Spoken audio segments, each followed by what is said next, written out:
Hello students, class 11 physics, chapter is laws of motion and topic is Newton's first law of motion and numerical based on it.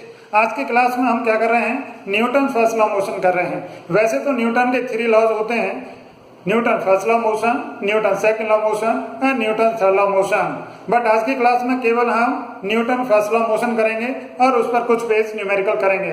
तो सबसे पहले हम Newton first law क्या होता है, according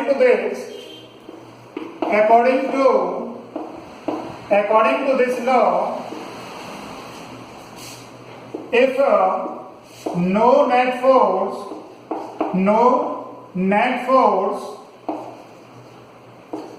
acts on a body,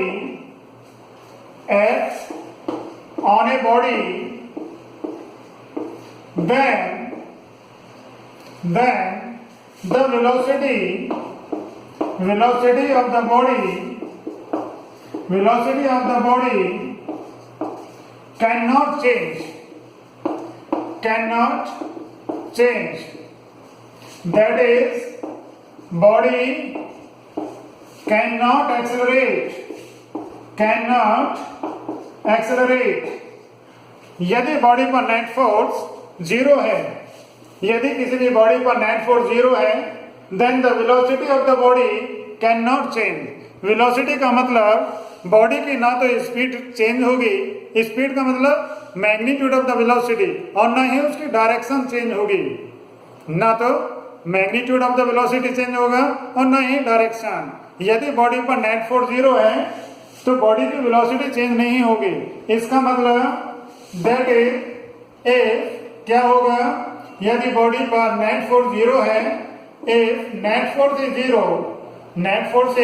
zero, this net force is equal to zero, then acceleration क्या होगा, acceleration a net is equal to zero होगा। यदि बॉडी पर नेट फोर्स जीरो है तो बॉडी का जो एक्सेलरेशन है, net acceleration, that is zero. अब नेट फोर्स का मतलब ये है कि बॉडी पर हो सकता है कि कुछ फोर्सेस लग रहे हैं, बट उन सभी का रिजल्टेंट जीरो है, तो उसको हम कह रहे हैं net force zero. Net force का जीरो का मतलब ये नहीं है कि बॉडी पर कोई भी फोर्स नहीं है। हो सकता है बॉडी पर कुछ फोर्सेस लग रहे हैं, बट उन सभी फोर्सेस का रिजल्टेंट जीरो है। यदि हमारा नेट फोर्स किसी भी बॉडी पर जीरो है तो उस बॉडी की वेलोसिटी चेंज नहीं हो सकती, मतलब उसमें एक्सेलरेशन प्रोड्यूस नहीं हो सकता। उस बॉडी का एक्सेलरेशन, नेट एक्सेलरेशन जीरो होगा। अब यदि जब किसी भी बॉडी पर नेट फोर्स जीरो होता है तो वो बॉडी हमारी इक्विलिब्रियम में होती है। Body is in equilibrium. Body हमारी कहां पर होती है, इक्विलिब्रियम में होती है। ठीक है, बॉडी का मतलब कोई भी सिस्टम भी हो सकता है। सिस्टम का मतलब लार्ज नंबर ऑफ बॉडीज का ग्रुप हो सकता है। तो उसमें क्या है, यदि नेट फोर्स जीरो है तो वो बॉडी या वो हमारा सिस्टम इक्विलिब्रियम में होगा। वैसे तो इक्विलिब्रियम डिटेल में पढ़ेंगे, बट यहाँ पर हम इक्विलिब्रियम का मतलब केवल ये समझ रहे हैं कि नेट फोर्स हमारा बॉडी पर या सिस्टम पर जीरो है। नेट फोर्स हमारा बॉडी पर या सिस्टम पर जीरो है। इसका मतलब ये है, यदि बॉडी एट रेस्ट है तो वो एट रेस्ट ही रहती है, और यदि बॉडी किसी भी डायरेक्शन में मूव कर रही है तो वो उसी डायरेक्शन में उसी स्पीड से मूव करती रहती है, जब तक कि कोई उस पर एक्सटर्नल फोर्स नहीं लगता है। मतलब यदि कोई बॉडी एट रेस्ट है तो वो एट रेस्ट ही रहती है, और यदि कोई बॉडी मोशन में है तो वो अपनी मोशन में ही रहती है, जब तक कि उस पर कोई एक्सटर्नल फोर्स नहीं लगता है। तो इसी को कह रहे हैं हम न्यूटन फर्स्ट लॉ मोशन। इस पर अब न्यूमेरिकल करेंगे। यस, पहला न्यूमेरिकल देखिए, हमारी एक स्ट्रिंग थी 2 मीटर लेंथ उसकी टोटल, बट पॉइंट पी पर हमने एक फोर्स हॉरिजॉन्टली 50 न्यूटन का फोर्स अप्लाई किया। This here 1 meter here, and from here to here also 1 meter, and this is a block of mass 6 kg. ठीक है, ये सिस्टम यहाँ पर इक्विलिब्रियम में है। Then find the value of angle theta. ये जो एंगल थीटा है वर्टिकल के साथ इस स्ट्रिंग का, ये हमें फाइंड करना है। ठीक है, तो हमने लास्ट क्लास में फ्री बॉडी डायग्राम पढ़े थे, तो इसमें हम फ्री बॉडी डायग्राम बनाते हैं। पहले सबसे पहले हम इस बॉडी का, ये जो हमारी मास m = 6 kg है, इसका फ्री बॉडी डायग्राम बनाते हैं। इसका जो वेट होता है देखिए, इसका वेट वर्टिकली डाउनवर्ड लगता है। वेट कितना होता है बॉडी का? m इंटू जी होता है, mass of the body into G. ठीक है, क्वेश्चन में हमें गिवन है, यहाँ पर क्वेश्चन में g इजिकल टू 10 मीटर पर सेकंड स्क्वायर गिवन है, g इजिकल टू 10 मीटर पर सेकंड स्क्वायर। तो बॉडी का वेट कितना हो गया? m इंटू जी। m इंटू जी का मतलब दिस 6 इंटू 10। ठीक है, जैसे 60 न्यूटन।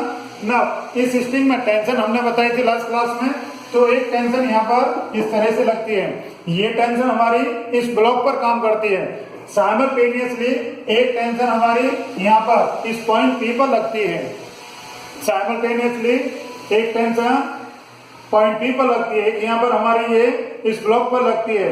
न दूसरा टेंशन हमारा इस स्ट्रिंग के अंदर लगता है, यहाँ पर ये इस स्ट्रिंग के अंदर टेंशन लगता है। ठीक है, दिस इज सपोज हेयर, हमने इसको T1 सपोज किया तो दिस इज हेयर T2।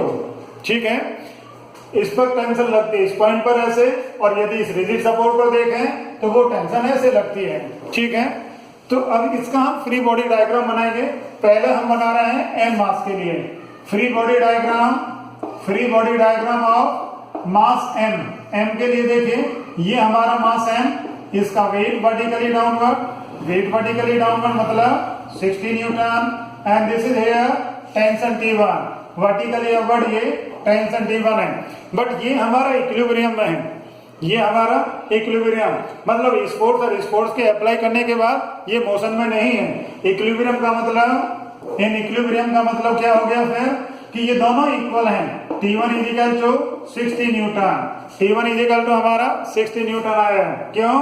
क्योंकि ये T1 तो ऊपर ले जाता है और ये 60 न्यूटन इसको नीचे ले जाता है, बट ये बॉडी कहीं पर भी नहीं जाती है, इसका मतलब ये दोनों इक्वल हैं। ना फ्री बॉडी डायग्राम किसका चाहिए? पॉइंट P का चाहिए, पॉइंट P का फ्री बॉडी डायग्राम बना रहे हैं। देखिए, तो यहाँ पर ये आपका ऐसे ये पॉइंट P है, एंड हियर जैसे कितना फोर्स था ये 50 न्यूटन का फोर्स था। कितना फोर्स है ये? 50 न्यूटन का फोर्स। ठीक है, यहाँ पर ये आपका tension, this tension is T2 here, this tension is T2 here. ठीक है, अब क्या करें, ये यहाँ पर एक tension T1, this is here T1, right, this T1, and here this angle is theta, this angle is here theta, ये आपका point P, and this angle is theta. Now ये जो T2 है आपका, this can be resolve into rectangular components. Rectangular components हमने किए थे vector के चैप्टर में, तो ये जो टेंशन T2 है इसको हम रिजॉल्व करेंगे। तो पहला कंपोनेंट तो यहाँ पर आता है इसका, this is T2 cos theta. ठीक है, सिमिलरली दूसरा कंपोनेंट यहाँ पर आता है, this is T2 sin theta. ठीक है, दो कंपोनेंट बना लिए, अब इसका कोई यूज नहीं है, केवल इन्हीं को हम यूज करेंगे। जब कंपोनेंट बना लेते हैं तो इसका कोई यूज नहीं, केवल इनको यूज करेंगे ना। P हमारा इक्विलिब्रियम में है, point P is in equilibrium. ठीक है, जब इक्विलिब्रियम में होता है तो पहले क्या करें, एक्स एक्सिस में लगा लेते हैं। इन एक्स एक्सिस में दोनों फोर्सेस को इक्वल कर दें, मतलब जैसे T2 sin theta equal to 50, क्योंकि ये फोर्स इसको इधर ले जाता है और ये फोर्स इसको इधर ले जाता है, बट पॉइंट P हमारा यहीं पर रहता है, इक्विलिब्रियम में रहता है, तो दोनों इक्वल हो गए। सिमिलरली y एक्सिस देखते हैं, y एक्सिस में क्या होता है, ये फोर्स हमारा ऊपर ले जाता है, ये इसको नीचे ले जाता है, तो जैसे T2 cos theta equal to this T1। ठीक है, बट T1 इजिकल टू हमारा फ्रॉम फर्स्ट इक्वेशन क्या था, this is T2 equal T2 cos theta equal to 60। ठीक है, हमने T1 की वैल्यू यहाँ से रखी, दिस इज 60। ना this is equation number 2 and this is number 3। Divide करते हैं, ऑन डिवाइडिंग इक्वेशन 2 को इक्वेशन 3 से डिवाइड किया, तो this is T2 sin theta equal to 50 upon this is T2 cos theta equal to 60। ठीक है, divide कर दिया, T2 से T2 cancel, this is tan theta equal to 5/6, tan theta equal to 5/6। हमें क्या चाहिए, हमें यहाँ पर केवल थीटा चाहिए, तो थीटा इजिकल टू हम लिख सकते हैं tan इनवर्स 5/6। तो इस तरह से ये हम वैल्यू थीटा की कैलकुलेट कर सकते हैं। लॉगरिथम टेबल से इसकी वैल्यू देख सकते हैं, अदरवाइज हम इसको ऐसा भी छोड़ सकते हैं। ठीक है, तो हमने यहाँ पर पहले इस T2 को रिजोल्व किया, या उससे भी पहले दोनों बॉडीज के हमने body mass m6 equal to 6 kg का हमने ये फ्री बॉडी डायग्राम बनाया, और पॉइंट P का भी फ्री बॉडी डायग्राम, इसके दो कंपोनेंट, दोनों को इक्वल किया, इक्वल करने के बाद दोनों को हमने डिवाइड कर दिया, देन थीटा इजिकल टू हमारा tan इनवर्स 5/6 आता है। ठीक है, यस। न्यूमेरिकल नंबर 2, इस न्यूमेरिकल में क्या कहता है, ये 3 mass blocks, this mass is m and this is 2m and this is 3m। यहाँ पर एक स्ट्रेन, ये दूसरी स्ट्रेन। ठीक है, इस पूरे सिस्टम को हम F फोर्स से ऊपर मूव कराते हैं, F फोर्स इस पर अप्लाई करते हैं अपवर्ड डायरेक्शन में। F फोर्स लगाने के बाद ये पूरा की पूरा सिस्टम हमारा कांस्टेंट स्पीड से, कांस्टेंट स्पीड v के साथ ऊपर मूव करता है, कांस्टेंट स्पीड v के साथ अपवर्ड डायरेक्शन में मूव करता है। तो फिर क्या करना है, find the net force on block of mass 2m। हमें इस ब्लॉक ऑफ मास 2m पर नेट फोर्स फाइंड करना है। ठीक है, इस ब्लॉक पर हमें नेट फोर्स फाइंड करना है। तो क्या करेंगे, देखिए, because system is moving, system is moving with constant speed v, क्योंकि सिस्टम कांस्टेंट स्पीड से मूव करता है। therefore a net is equal to 0, system का नेट एक्सेलरेशन 0 हो गया। ठीक है, सिस्टम का net acceleration 0 and hence system पर जो नेट फोर्स लगता है वो भी 0 होगा। यदि एक्सेलरेशन 0 है तो सिस्टम का फोर्स भी, नेट फोर्स भी 0 होगा। अब इस पूरे सिस्टम पर नेट फोर्स 0 है, therefore net force on mass 2m is also 0। ठीक है, इस ब्लॉक पर भी नेट फोर्स 0 होगा। क्यों? क्योंकि पूरे सिस्टम पर नेट फोर्स 0 है। नेट फोर्स 0 क्यों है? क्योंकि नेट एक्सेलरेशन 0 है। नेट एक्सेलरेशन 0 क्यों है? क्योंकि ये हमारा सिस्टम कांस्टेंट स्पीड से मूव करता है। जब कांस्टेंट स्पीड होती है तो उसमें कोई एक्सेलरेशन नहीं होता है, इसलिए net acceleration 0, net force is equal to 0 and hence net force on mass of 2m is 0। ठीक है, इस तरह से कर सकते हैं। यस, न्यूमेरिकल नंबर 3, इसके अंदर देखिए एक मास ब्लॉक है हमारा 1 kg का। ठीक है, इस 1 kg ब्लॉक को हमने with the help of 2 strings इस तरह से सस्पेंड किया है। Here this 60 degree angle and here this 30 degree angle. ठीक है, ये यहाँ पर इक्विलिब्रियम में है और ये टेंशन T1 यहाँ पर कहता है और यहाँ पर टेंशन T2 कहता है। And given that G acceleration due to gravity is 10 metre per second square, then find the value of T1 and T2। हमें इसमें T1 और T2 की वैल्यूज फाइंड करनी है। ठीक है, तो क्या करते हैं, देखिए फ्री बॉडी डायग्राम बनाते हैं। ये तो हमारा 1 kg है, इस 1 kg का जो वेट एक्ट करता है that is 1 into G, 1 into 10, G की वैल्यू 10, तो दिस इज 10 न्यूटन। ठीक है, अब यहाँ पर एक टेंशन, इस स्ट्रिंग में टेंशन डेवलप होगी। सपोज दिस इज T, ये टेंशन इस ब्लॉक पर है बट इस पॉइंट O पर ऐसे टेंशन होगी which is same in magnitude T होगी। ठीक है, अब इस बॉडी का हम फ्री बॉडी डायग्राम बनाते हैं, free body diagram of mass m। ठीक है, तो ये हमारा यहाँ पर देखिए मास m है, इसका वेट हमारा 10 न्यूटन है, इसमें टेंशन हमारा यहाँ पर टेंशन कितना है, this tension is T। In equilibrium में क्या होता है, इन इक्विलिब्रियम क्या होता है, ये दोनों के दोनों इक्वल हो जाते हैं। तो T equal to this, T equal to 10 newton, number 1 equation, this is equation number 1। अब क्या करते हैं, पॉइंट O का फ्री बॉडी डायग्राम बनाते हैं। Free body diagram of point O, here this is point O। ठीक है, अब यहाँ पर ये आपकी एक स्ट्रिंग थी, दूसरी स्ट्रिंग आपकी यहाँ पर है, this is here tension T1 here. ठीक है, and here this tension T2 here. यहाँ पर ये आपका एंगल 30 डिग्री था। तो देखिए यहाँ पर यदि हम ऐसे हॉरिजॉन्टल लाइन ड्रॉ करते हैं, ये एंगल यहाँ पर 30 डिग्री, तो यदि यहाँ पर ये हॉरिजॉन्टल लाइन ड्रॉ करते हैं तो क्या होता है, ये एंगल 30 डिग्री आ जाता है। दिस एंगल इज यहाँ 30 डिग्री आ जाता है ये एंगल, ठीक है। सिमिलरली यहाँ पर ये 60 डिग्री एंगल आता है, तो दिस इज 60 डिग्री एंगल, ठीक है। पॉइंट O पर एक ये टेंशन लगता है, पॉइंट O पर ये टेंशन वर्टिकली डाउनवर्ड, तो दिस इज T, ठीक है, वर्टिकली डाउनवर्ड हो गया ना। ये जो टेंशन T1 है और T2 है, इन दोनों को हम कंपोनेंट्स में रिजॉल्व करते हैं। तो पहले T1 के कंपोनेंट,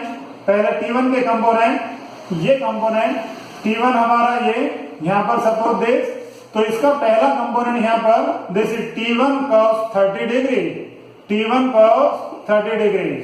एंगल के साथ का जो कंपोनेंट होता है वो हमारा cos में होता है।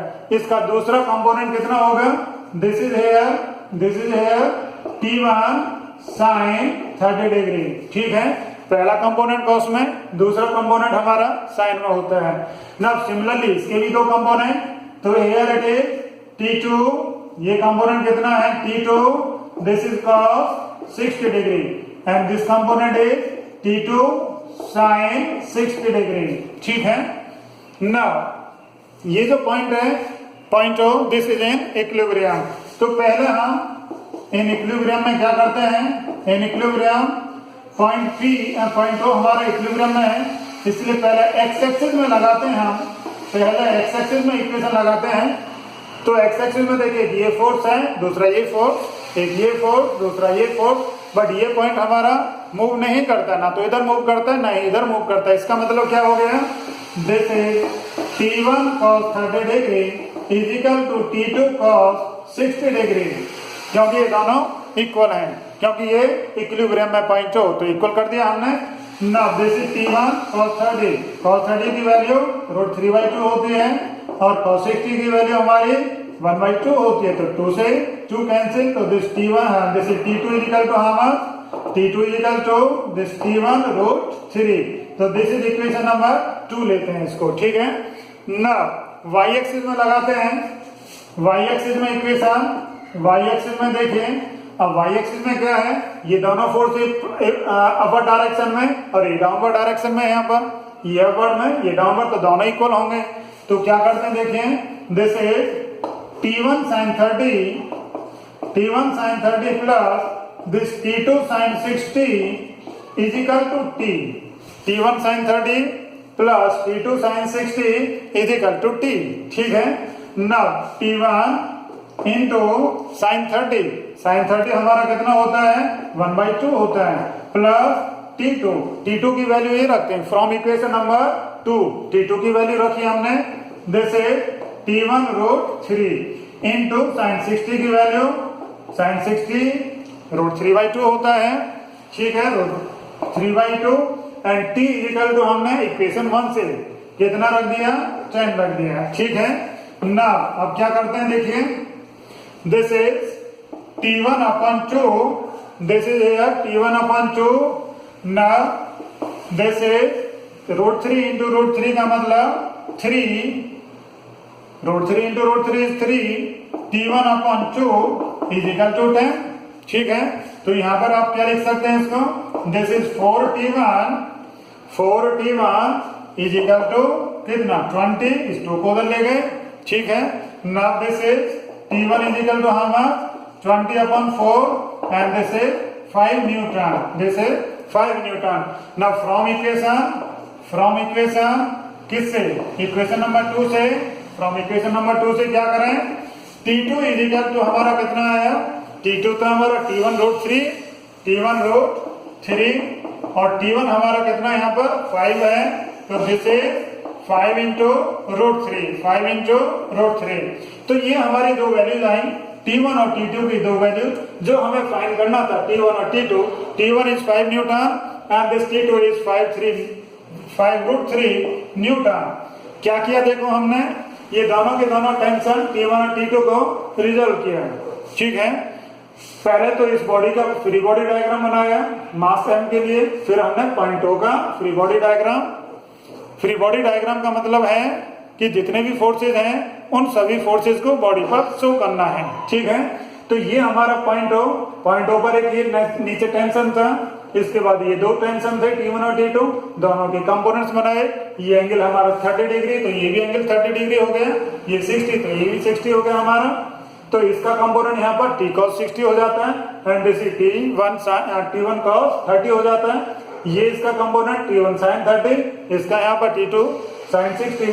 अब एक्स एक्सिस में हमने पहले लगा दिया, ये दोनों इक्वल होंगे। ठीक है, उसके बाद वाई एक्सिस में हमने लगाया this plus this is equal to this, T होगा। वैल्यू रख दी थी कि हमने यहाँ से ये। ठीक है, सॉल्व करने पर हमारा ये T1 is equal to this and T2 is equal to this. ठीक है, इस तरह से कर सकते हैं। ठीक है, आज के लिए केवल इतना ही। Thank you.